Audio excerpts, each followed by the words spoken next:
Hi welcome back to my channel. ఈరోజు కథ పెళ్లి పుస్తకం 4వ భాగాన్ని వినేద్దాం. తారా భుజంపై బల్లిని తోసేసి తారా నోటిపై చేతిని తీసేసి బయటికి ప్రవీణ్ వాళ్ళ దగ్గరికి వచ్చేస్తాడు గగన్.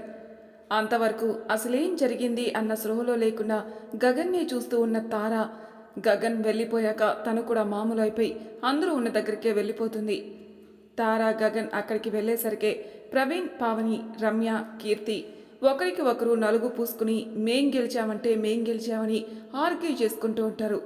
అప్పుడే గగన్ తారాలను చూసి తారా భుజంపై నలుగు కనిపించడంతో మేమే గెలిచాం అని రమ్య, కీర్తి అరిచి అల్లరి చేస్తుంటే గగన్ తారా పక్కకు వెళ్ళి తన చేతిలో నలుగుని ఎవరూ చూడకుండా తారా చేతిలో మెల్లగా కొంచెం నలుగు రాసి తర్వాత ప్రవీణ్ పక్కకు వెళ్ళిపోయి రమ్య వాళ్ళతో, నేను తనకి నలుగు రాయలేదు, బహుశా తన చేతిలో ఉన్నదే తనకు అంటుకుందేమో అని అనేసరికి కీర్తి వెళ్ళి తన చేతుల్ని చూసి, కానీ తార ఎప్పుడు నలుగు తీసుకుంది అని డౌట్గా ఫేస్ పెట్టి, పావని దగ్గర తీసుకుందేమోలే, లేక నలుగు గిన్నెలో గదిలో వదిలేసాం కదా, తీసుకుందేమో అని అనుకుని కామ్గా ఉండిపోతుంది. ఇంకా అలాగైతే మన 2 టీమ్స్ గెలిచినట్లే, ఎవరూ ఓడిపోలేదు కాబట్టి మనమందరం గ్రేటే అని పావని అరుస్తుంది. అంతలో కరుణ వచ్చి 2 మొటిక్కాయలు వేసి, అక్కడ వికాస్, పుష్పలకి నలుగు పెట్టడం అయిపోతుంది, వాళ్ళు స్నానం చేసి రావడానికి టైం పడుతుంది, ఎందుకంటే నూనె పెట్టి నలుగు రాశారు, అంతలోపు మీ అవతారాలు చూసుకున్నారా ఎలా ఉన్నారో, వాళ్ళిద్దరిని రెడీ చేయడానికి మీరు హెల్ప్ చేయాలి కదా వాళ్ళకి, కాబట్టి మీరు కూడా వెళ్ళి తొందరగా ఫ్రెష్ అయ్యండి అని అంటుంది. రమ్య, కీర్తి, పావని సరే అని వెళ్ళిపోతారు. ప్రవీణ్ ఫోన్ రావడంతో పక్కకి వెళ్ళిపోతాడు. అప్పుడు వెళ్ళిపోతున్న కరుణ తారాలను చూసి కరుణను పిలిచి, వదిన, బల్లి పెడితే హెడ్ బాత్ చేయాలని ఒకసారి అమ్మ చెప్పారు కదా, అందుకే హెడ్ బాత్ చేయమనండి. ఎవరిని గగన్ అని కరుణ అడిగితే తారని చూసి చిన్నగా స్మైల్ ఇవ్వడంతో, ఏంటి తారా పైన బల్లి పడిందా, అయినా ఇంత ప్రశాంతంగా ఎలా ఉంది ఇది అని కరుణ గగన్తో అంటే, వదిన తను చూసుకోలేదు అని గగన్ అనగాని అప్పుడు తారకి గగన్ తన దగ్గరికి రావటం, భుజంపై నలుగు అంటుకోవటం అన్నీ అర్థమై బల్లి తన పైన పడిందని ఊహించగాని కరుణ వైపు చూసి చిన్నపిల్లలాగా ముఖం పెట్టి అక్కా అని ముద్దుగా పిలుస్తుంది ఏడుపు గొంతుతో. కరుణకి అర్థమై, తారా నువ్వు చూడలేదు కదా ఆ బల్లిని, పద స్నానం చేద్దు కానీ అని నవ్వుతూ తారాని తీసుకుని వెళ్ళిపోతుంది.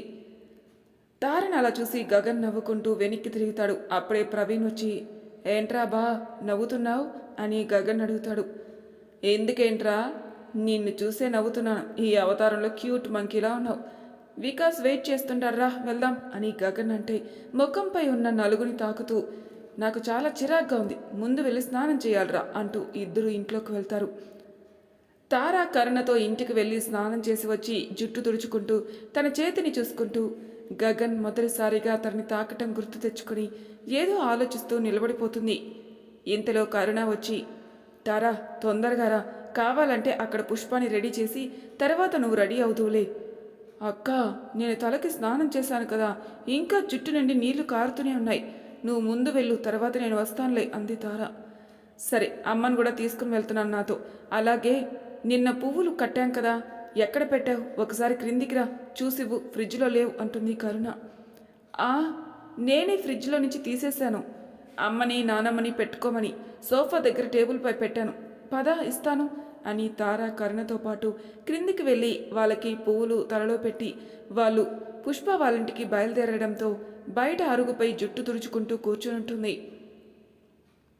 కాసేపటికి గగన్ని తీసుకుని విశ్వనాథ్ గారింటికి వస్తారు.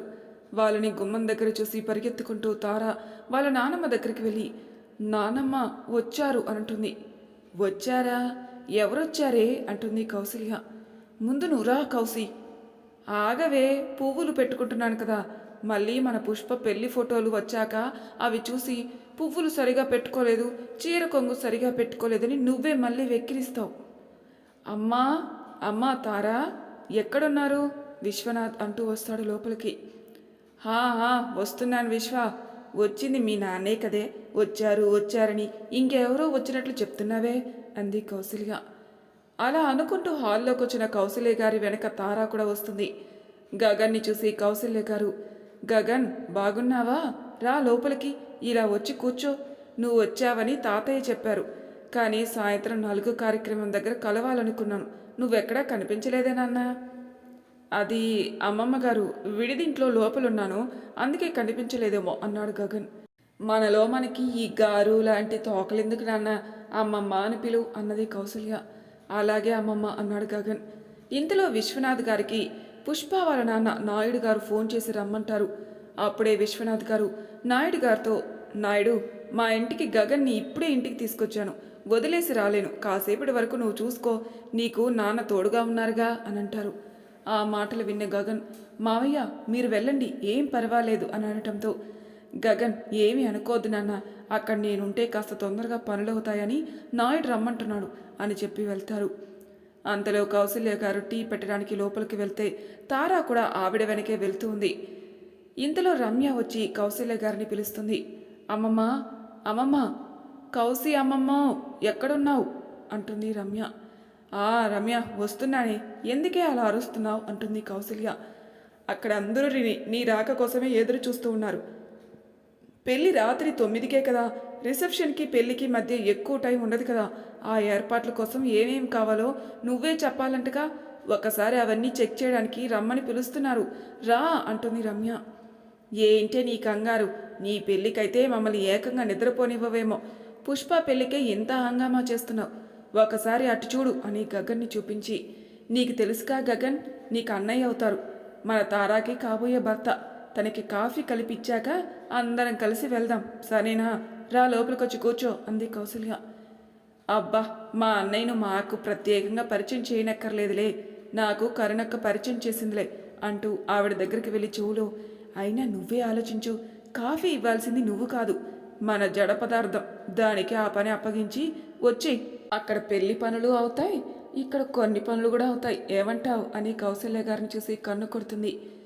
గగన్ అన్నయ్య, మీరు తప్పుగా ఏమీ అనుకోవద్దు, ముహూర్తంకి ఎక్కువ టైం లేదు కదా, అందుకే ఒకవైపు రాత్రి భోజనాలు, ఇంకొక వైపు రిసెప్షన్ ఏర్పాట్లు, ఇంకొక వైపు పెళ్లి ఏర్పాట్ల వలన అందరం బిజీ అయిపోతున్నాం, సారీ ఏమీ అనుకోవద్దు అని తారని గట్టిగా పిలిచి, తారా అన్నయ్యకి కాఫీ ఇవ్వవే, అలాగే ఆ తర్వాత రెడీ అయ్యరా అని చెప్పి గగన్కి బాయ్ చెప్పి కౌసల్య గారికి ఇక మాట్లాడే అవకాశం ఇవ్వకుండా తీసుకెళ్ళిపోతుంది. రమ్య మాటలు విని తారా కంగారు పడి బయటకు వచ్చేసరికి వాళ్ళు వెళ్ళిపోతారు. తారా ఇంకేమీ చేయలేక ఒకసారి గగన్ వైపు చూసి లోపలికి వెళ్ళి కాఫీ పట్టుకుని గగన్ దగ్గరికి వస్తుంది. కానీ గగన్కి ప్రవీణ్ ఫోన్ చేయడంతో కిటికీ దగ్గర నిలబడి మాట్లాడుతూ ఉంటాడు. తారా గగన్ దగ్గరికి వెళ్తూ అటువైపు నిల్చుని ఫోన్ మాట్లాడుతున్న గగన్ ఎలా పిలవాలనా అని ఆలోచిస్తూ తన దగ్గరికి వెళ్తుంది. అదే టైంకి ఫోన్ మాట్లాడి వెనక్కి తిరిగేసరికి తడి జట్టుని వదిలేయటం వలన అవి ఫ్యాన్ గాలికి ఎగురుతూ ఉంటే తన మెడపై చెమటో లేక జుట్టు తడి వలనో మెడపై ఉన్న తడిని తుడుచుకుంటూ వణుకుతున్న చేతుల్లో కాఫీతో మెల్లగా వస్తున్న తారని అలా చూస్తూ ఉండిపోతాడు. అదే సమయానికి ఆలోచనల నుంచి బయటకు వచ్చినట్లుగా గగన్ వైపు చూసేసరికి తరణి చూస్తున్న గగన్ దగ్గరికి వెళ్ళి కాఫీ ఇస్తుంది. అదే సమయానికి రిసెప్షన్ స్టార్ట్ అయి పెద్దగా బాణసంచా పేల్చడం మొదలు పెడతారు. అలాగే లైవ్ మ్యూజిక్ షో కూడా స్టార్ట్ అవుతుంది. రిసెప్షన్ దగ్గర సడన్గా స్టార్ట్ అయిన బాణసంచా శబ్దాలకి ఉలిక్కిపడి భయంతో తార గగన్ టీషర్ట్ని గట్టిగా పట్టుకుని కొన్ని క్షణాలకి వెంటనే చేతిని తీసేసి గగన్నే చూస్తుంది. అప్పటికే గగన్ తారని కన్నార్పకుండా చూస్తూ ఉంటాడు. గగన్ తారాలు అలా చూసుకుంటూ ఉండగా తారా ఫోన్ రింగ్ అవుతుంది. తారా వెంటనే గగన్ నుంచి తన చూపు మరల్చుకుని ఫోన్ దగ్గరికి వెళ్ళి లిఫ్ట్ చేసి మాట్లాడుతూ ఉంది. హలో తారా, ఇక్కడ రిసెప్షన్ స్టార్ట్ అయిందే, మన వాళ్ళందరూ నిన్నే అడుగుతున్నారు. అలాగే గగన్ ఆఫీస్ స్టాఫ్ కూడా వికాస్ని ప్రవీణ్ని గగన్ గురించి అడుగుతున్నారు.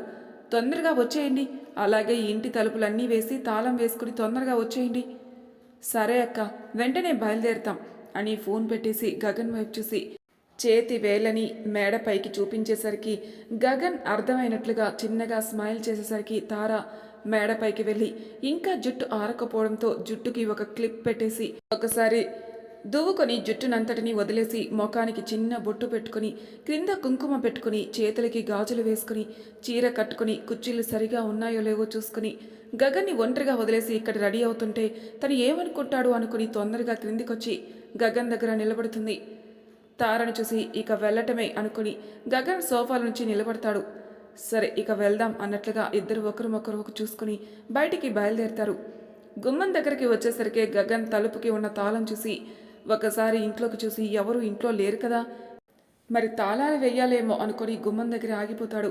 ఆగిపోయిన గగన్ వైపు తార వెనక్కి తిరిగి చూస్తే తారాని చూసి తలుపు వైపుకి తన చూపులు మరల్చేసరికి తార ఏదో గుర్తొచ్చినట్లుగా తలపై చేయి పెట్టుకుని గగన్ని చూసి ఇంట్లో తలుపులు వేసుకురావడానికి వెళ్తుంది.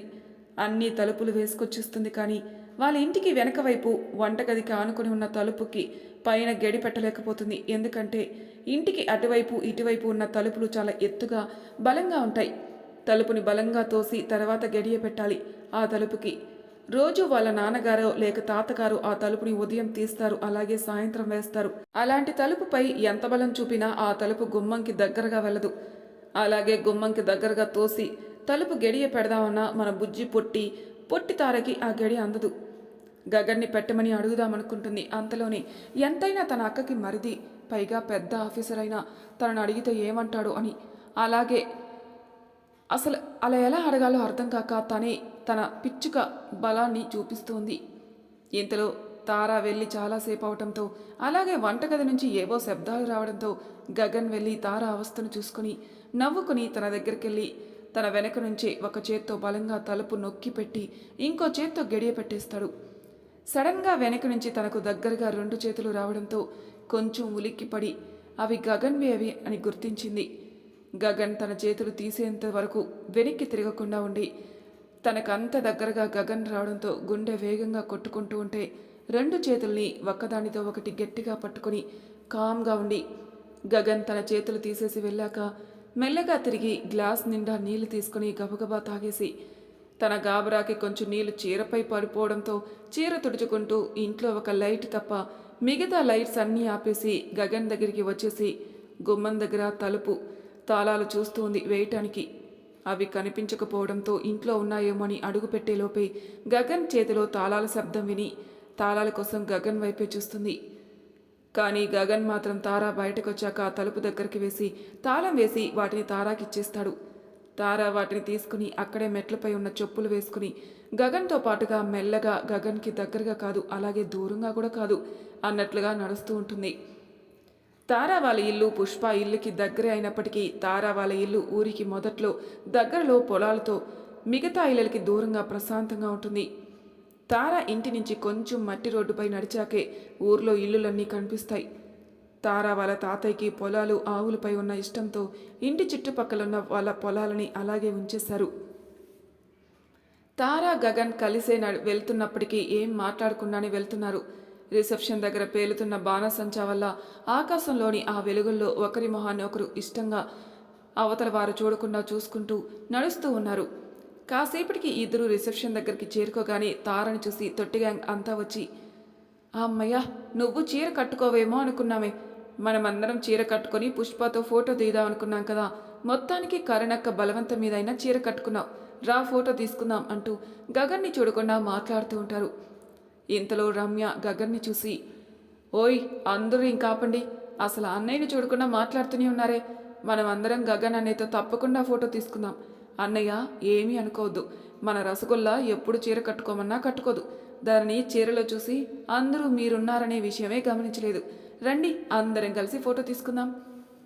ఓ హలో, మీ సాంబార్ బ్యాచ్ అంతా వేరేగా ఫోటో తీసుకోండి, మా పవర్ఫుల్ పోలీస్ ఆఫీసర్ అందరం వేరేగా ఫోటో తీసుకుంటాం అంటూ ప్రవీణ్ వచ్చి గగన్ చేయి పట్టుకునేసరికి, మా అన్నయ్య ఎంత పవర్ఫుల్ ఆఫీసరో మాకు తెలుసు, అందుకే మా అన్నయ్యతో మేమందరం ఒక ఫోటో తీసుకోవాలని ఫిక్స్ అయ్యాం, కాబట్టి మీరు అడ్డుపడద్దు, కావాలంటే మీరు కూడా మాతో రండి, అందరం ఒక ఫోటో తీసుకుందాం అంది కీర్తి.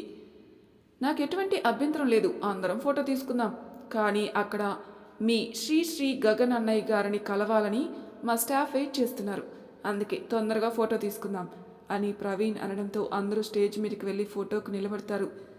తారా రమ్య కీర్తిల మధ్య నిల్చుంటే పావని తారాని తీసుకుని వచ్చి పెళ్లి కూతురు పక్కగా గగన్ పక్కన నిలబెడుతుంది. ఆ తర్వాత ఫోటో తీసుకున్నాక అందరూ క్రిందికి దిగుతున్న తార గగన్లని ఆపేసి, నెక్స్ట్ మీరే కదా, అందుకే మీరిద్దరూ వాళ్ళిద్దరితో ఫోటో తీసుకోండి అని ఆపేస్తారు. తార మాత్రం రమ్య వాళ్ళని కోప్పడి, ఇప్పుడు అవన్నీ ఎందుకు, అందరూ ఉన్నారు ఏమనుకుంటారు ఆలోచించరా అని దిగిపోబోతుంటే దివ్య కరుణని తీసుకుని వచ్చి తనతో చెప్పించడంతో తార ఒప్పుకొని ఫోటో తీయించుకుని కిందికి దిగిపోతుంది. ఇంతలో గగన్ తనని కలవటానికి వెయిట్ చేస్తూ ఉన్న స్టాఫ్ని చూసి స్టేజ్ దిగడంతో అందరూ గగన్ దగ్గరికి వచ్చి విష్ చేసి వాళ్ళకి అప్పగించిన వర్క్స్ ఎంతవరకు వచ్చాయో చెప్తూ ఉంటారు. ఇంకా ఆపుతారా? రామేశ్వరం వచ్చినా అదేదో పోనట్లు చెప్తారు కదా, ఇక్కడొచ్చాక కూడా ఆ కేసుల గురించి మాట్లాడుతున్నారే. గగన్ సార్ అందరినీ మీలాగే పని రాక్షసులుగా మార్చేశారేంటి సార్? ముందు మీరందరూ వెళ్ళి ఫోటో తీసుకొని రండి, తర్వాత మాట్లాడుకోవచ్చు అని ప్రవీణ్ అనడంతో గగన్ కూడా అవును, మనమందరం తర్వాత వాటన్నిటి గురించి డిస్కషన్ చేయొచ్చు, ముందు ఎంజాయ్ చేయండి ఈ పెళ్లిని అని అనడంతో అందరూ వికాస్ దగ్గరికి వెళ్తారు.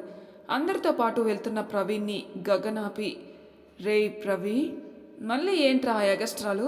నేను పని రాక్షసున్నా, మళ్ళీ సడన్గా ఆ గౌరవం ఏంట్రా సార్ అని?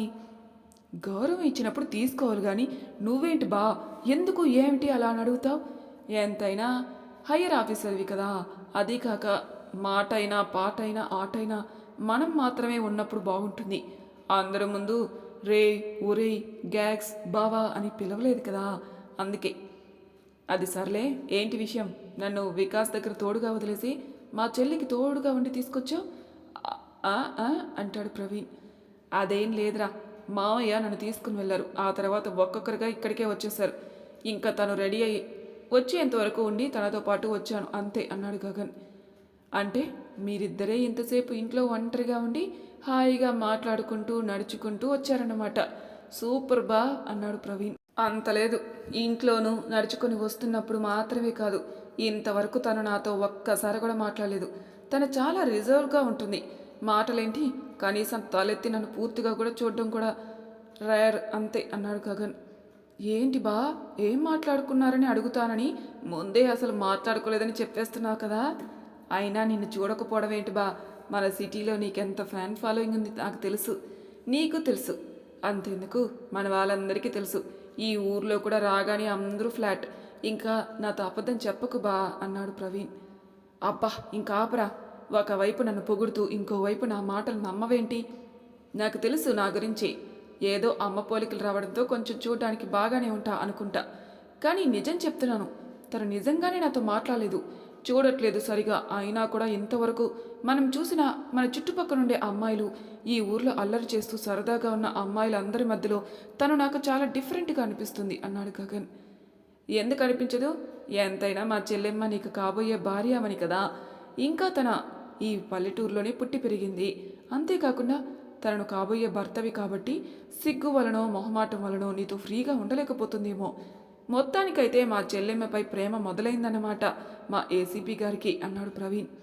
ఇంకాపుతావా నీ పిచ్చివాగుడు? ప్రేమ లేదు, ఇంకేమీ లేదు. ఏదో తను డిఫరెంట్గా ఉందనిపించింది చెప్పాను అంతే, ఇంకేం లేదు.